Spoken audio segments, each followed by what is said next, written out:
Good evening friends, আশা করি আপনারা ভালো আছেন। আমি আর হাপ্পু ভালো আছি। আজকে মঙ্গলবার, তা সকালবেলা তো আমাদের নিরামিষ থাকে আপনারা জানেন, তাই জন্য নিরামিষ রান্নাই হয়েছে।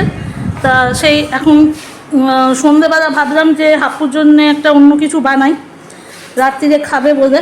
তা সেটাই আমি দেখাতে যাচ্ছি যে কি বানাচ্ছি, সেটা আপনাদের সঙ্গে শেয়ার করছি। আচ্ছা, আজকে যেটা আমি বানাচ্ছি সেটা হচ্ছে পেঁপে দিয়ে পায়েস। এখন পায়েসটা হাপ্পু খেতে ভালোবাসে, মিষ্টি মিষ্টি হবে বলে। এবার এমনি শুধু পেঁপের তরকারি খুব একটা খেতে ভালোবাসে না, পেঁপেটা খাওয়াও ভালো। তা আমি তাই জন্য কী করেছি, কাঁচা পেঁপে একটা ফুল পেঁপে নিয়ে নিই, একটা ফুল পেঁপের অর্ধেকটা নিয়েছি। এই যে দেখছেন, এটাকে গ্রেট করে রেখে দিয়েছি, সকালবেলায় গ্রেট করে নিয়েছিলাম, দেখতেই পাচ্ছেন একদম পাতলা পাতলা করে। আচ্ছা, এর জন্যে এটা লাগবে। এবার আপনাদের পায়েসটার জন্য দুধ তো লাগবেই। আমি এটা 1 লিটার দুধ, আমি যেহেতু পেঁপেটা অল্প নিয়েছি, পুরো 1 লিটার দুধ দিইনি, 500 ml দুধ ইউজ করছি। তেজপাতা লাগবে, এখানে রয়েছে হচ্ছে ছোটো এলাচ আর দারচিনি অল্প নিয়েছি, আর একটু কাজু কিশমিশ নিয়েছি। চিনি তো লাগবেই, চিনির বদলে আপনারা অন্য ইয়েও দিতে পারেন, মিল্কমেড টাইপের জিনিসও দিতে পারেন। আর এখানে একটু নুন লাগবে। বা নুনটা কেন লাগছে আমি আপনাদের দেখিয়ে দিচ্ছি। প্রথমে যেহেতু পেঁপেটা কাঁচা পেঁপে, তা পেঁপের মধ্যে একটু তেঁতো তেঁতো ভাবটা থাকে, তাই জন্য প্রথমেই আমি কি করেছি, একটু জল, দেখুন জলটা গরম করে নিয়েছি, তাতে 1 চামচ নুন দিয়ে দিয়েছি। আর অলরেডি এখানে আমি বসিয়ে দিয়েছি 500 ml দুধ, তার মধ্যে অল্প একটু জল দিয়েছি, এটাকে ফুটতে দিয়েছি। এটাকে ঘন করব, তাহলে পায়েসটার মধ্যে হয়ে যাবে। আর এখানে যেটা জলটা দিয়েছি, জলটার মধ্যে নুন দিয়েছি 1 চামচ। এটা হচ্ছে পেঁপেটাকে এর মধ্যে একটুখানি 10 মিনিট একটু ফুটিয়ে নিতে হবে, ঠিক আছে? ফুটিয়ে নিয়ে জলটা ছেঁকে আপনাদের ইউজ করতে হবে। আর আরেকটা জিনিস যেটা লাগবে, সেটা আমি এখানে দেখাতে পারলাম না, কারণ ওই আমার ছেলে উঠিয়ে নিয়ে চলে গেছে।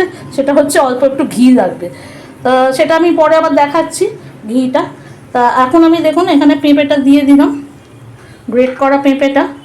এবার 10 মিনিট একটু ফুটিয়ে নেব, এটা তেঁতো ভাবটা বেরিয়ে যাবে, তারপরে এটাকে ছেঁকে ওটা ইউজ করতে যাবে, ঠিক আছে? আমি 10 মিনিট পরে আপনাদের সঙ্গে ফিরছি। আচ্ছা, 10 মিনিটের বেশি আমি নিলাম, 15 মিনিট হয়েছে। আমি এটাকে একটু ঠান্ডা করে নিলাম, দেখছেন স্ট্রেন আউট করে নিয়েছি আমি। এটা ফেনা ফেনা মতো হয়ে যায়, যাতে তেঁতো ভাবটা কেটে গেল এখন, তাই এটা আর ওরকম নেই। এবার আমি আমার 15 মিনিটের মধ্যে দুধটাও অনেকটা হয়ে গেছে, জাল দেওয়া হয়ে গেছে, দুধটা রেডি।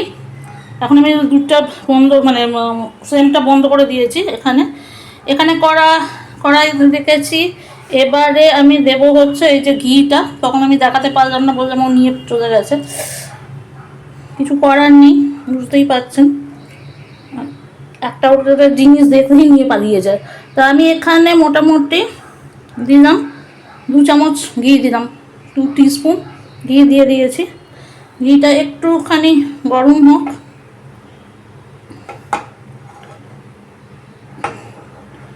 এর মধ্যে আমি প্রথমে দিয়ে দেবো হচ্ছে তেজপাতা আর দারচিনি আর ছোটো এলাচ, ঠিক আছে? এটা আমি দিয়ে দিলাম। এরপরে আমি যেটা করব সেটা হচ্ছে, আমি একটু সরাই। এবার আমি একটু 1 মিনিট পরে আপনাদের দেখাচ্ছি। সরি ফ্রেন্ডস, একটু অসুবিধা হয়ে গিয়েছিলো, এখানে জায়গা ছিল না। তো এরপরে আমি এটা পেঁপেটা দিয়ে দিচ্ছি। পেঁপেটা এখানে একটু ফ্রাই করে নেবো ঘিতে।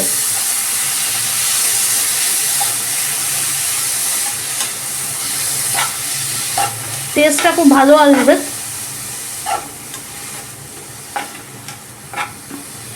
অনেকে ডাইরেক্ট দুধেতেও দিয়ে দেন, আমি একটু ফ্রাই করে নিই। অনেকে ফ্রাই করেন, অনেকে ফ্রাই করেন না। আমার একটু মনে হয় ফ্রাই করলে একটু টেস্টটা বেশি ভালো আসে। যেমন আমরা সুজির হালুয়া টালুয়া করি, সুজির ইয়ে করি, সেগুলো সেই রকম মতোই, সেই জন্য আমি একটু ঘিতে করে নিলাম ফ্রাই।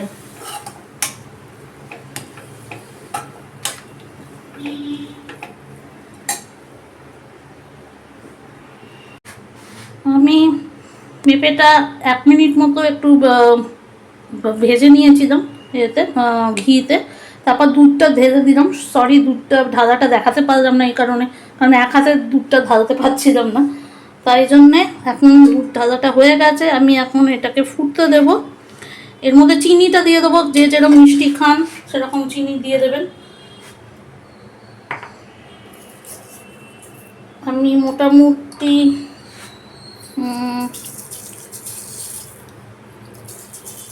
একটু টেস্ট করে দেখলাম, 4 থেকে 5 চামচ দিলেই হয়ে যাবে, টেবিল স্পুন। তো সেই হিসেবে আমি দিয়ে দিলাম চিনিটা। এবার আমরা একটু ফুটতে দেব।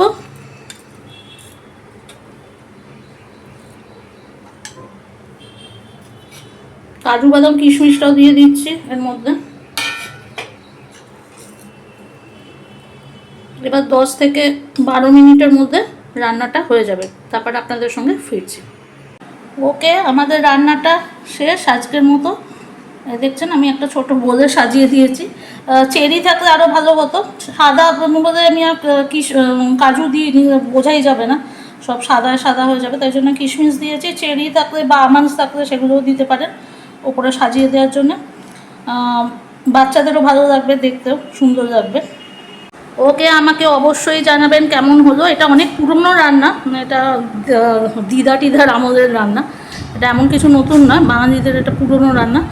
আমাকে অবশ্যই জানাবেন কেমন হলো। যারা জানেন তাদের যদি কোনো সাজেশনস থাকে বা একটু অন্যরকমভাবে করলে ভালো হতো নিশ্চয়ই জানাবেন। যারা জানেন না তাদের জন্য আমি এটা রাখলাম। আর okay, take care, love you all. আজকের মতো এতটাই। Okay, bye, see you in a next blog.